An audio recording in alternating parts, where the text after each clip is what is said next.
Bonjour et bienvenue. Aujourd'hui, on va faire quelque chose de vraiment concret, de palpable. On va construire une page web ensemble en partant de zéro, d'un fichier complètement vide. C'est une compétence de base et on va voir que franchement, c'est beaucoup plus simple qu'on ne l'imagine. Alors la grande question, c'est ça. Comment est-ce qu'on passe d'une page blanche à un site web qui fonctionne? Eh bien, c'est exactement le voyage qu'on va faire ensemble, pas à pas. Voilà notre programme, notre plan de match si on veut.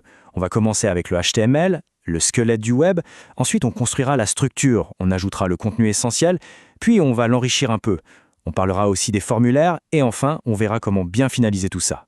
Bon, première section, le HTML, le squelette du web. C'est le langage qui donne sa structure à chaque page. Allez, on plonge dedans. Il faut bien comprendre une chose. N'importe quel site web, que ce soit un petit blog ou un site énorme, repose sur une ossature, un squelette. Et ce squelette, eh bien, c'est le HTML.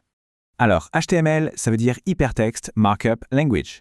Ce qui est super important à saisir, c'est que ce n'est pas un langage de programmation. Non, c'est un langage de balisage. En gros, son boulot, c'est de dire au navigateur comment organiser le contenu. C'est comme si on lui donnait des ordres.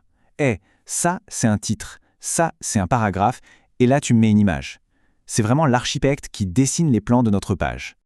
Ok, maintenant qu'on a la théorie, on passe à la pratique. On va construire la structure initiale, poser les fondations de notre page. Et l'analogie avec une maison est parfaite. Avant de penser à la déco, il faut des fondations solides. C'est précisément ce qu'on va faire avec notre code. Voilà les 4 éléments fondamentaux. Vraiment, toute page web sur Internet est construite comme ça. D'abord, on a le doctype HTML. C'est juste une déclaration pour dire au navigateur « Attention, ce qui suit, c'est du HTML5 ». Ensuite, la balise HTML, c'est le conteneur global, la boîte qui va tout contenir. À l'intérieur de cette boîte, il y a 2 parties. D'abord, le head, c'est un peu les coulisses. On y met les infos techniques que l'utilisateur ne voit pas directement, comme le titre qui s'affiche dans l'onglet du navigateur. Et enfin, le body, là, c'est la scène. C'est tout ce qui sera visible à l'écran. Et voilà ce que ça donne en vrai. C'est notre plan de construction. C'est le strict minimum, le point de départ de n'importe quelle page. Regardons ça de plus près.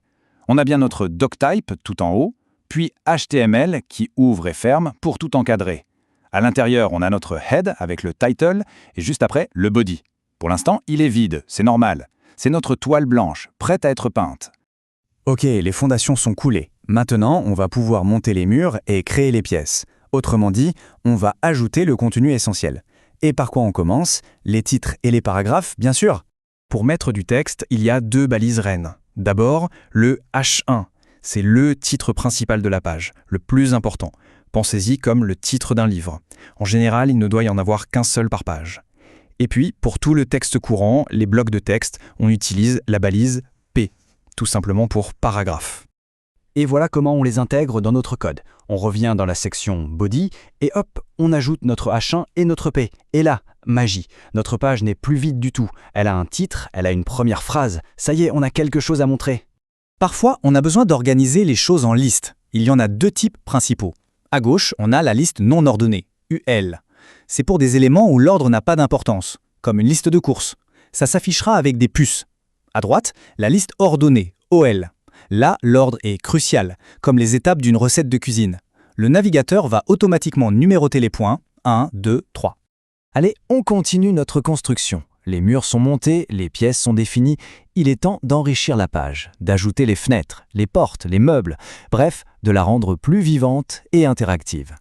Alors, pour les images et les liens, on a 2 balises stars. Pour une image, c'est IMG.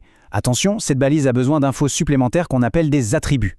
L'attribut SRC, pour source, lui dit où trouver le fichier image, et l'attribut alt, pour texte alternatif, est non négociable. C'est une description de l'image pour les personnes qui ne peuvent pas la voir. C'est vital pour l'accessibilité. Pour les liens, on utilise la balise A, et son attribut principal, c'est href, qui indique l'adresse vers laquelle on veut pointer. Et pour présenter des données bien organisées, rien de tel qu'un bon vieux tableau. Ça peut sembler un peu complexe, mais en fait c'est très logique. On a la balise table qui est le conteneur principal. Dedans, chaque ligne est créée avec TR pour table row. Et dans chaque ligne, on met les cellules. Pour la ligne d'en-tête, on utilise TH, et pour toutes les autres cellules de données, on utilise TD. Et voilà le résultat. C'est quand même super de voir comment le navigateur prend notre code, qui n'est que du texte, et le transforme en un tableau parfaitement aligné. C'est vraiment ça le pouvoir du HTML, donner du sens et une structure visuelle à de l'information brute. Bon, jusqu'à maintenant, notre page parle, mais elle n'écoute pas. Pour permettre l'interaction avec les visiteurs, on a besoin de formulaires. Et des formulaires, il y en a partout. Pour se connecter, s'inscrire, envoyer un message. C'est ce qui rend le web interactif. Leur but est simple, mais fondamental. Permettre à l'utilisateur de nous envoyer des informations. C'est le moyen de communication numéro 1 sur un site web. Regardons un exemple simple. Tout commence avec la balise form, qui est le conteneur. Ensuite, pour chaque champ de saisie, c'est une bonne pratique d'utiliser un label pour dire ce qu'on attend, par exemple non. Le champ lui-même est créé par la balise input. Et ce qui est génial avec input, c'est son attribut type. On peut lui dire type texte, type email, type password, type date, il y en a plein. Et enfin, pour le bouton d'envoi, c'est aussi un input mais avec type submit. Voilà, notre page est fonctionnelle, elle a du contenu, elle est interactive, c'est super. Mais maintenant, on va voir comment finaliser le code pour passer de « ça marche » à « c'est bien fait ». C'est ce qu'on appelle les bonnes pratiques. Il y a quelques habitudes à prendre dès le début. Premièrement, utiliser des balises sémantiques comme header, nav, footer. Ça aide les moteurs de recherche et l'accessibilité à comprendre la structure de la page. Ensuite, on l'a déjà dit, mais c'est primordial, toujours mettre un attribut alt sur les images. Pensez aussi à indenter le code, c'est-à-dire utiliser des décalages. Un code bien aéré est 1000 fois plus facile à lire et à maintenir. Et bien sûr, toujours partir de la structure de base qu'on a vue au début. Et voilà, le squelette est là. Il est solide, bien construit, il a du sens. Mais il faut l'avouer, il est un peu nu, non?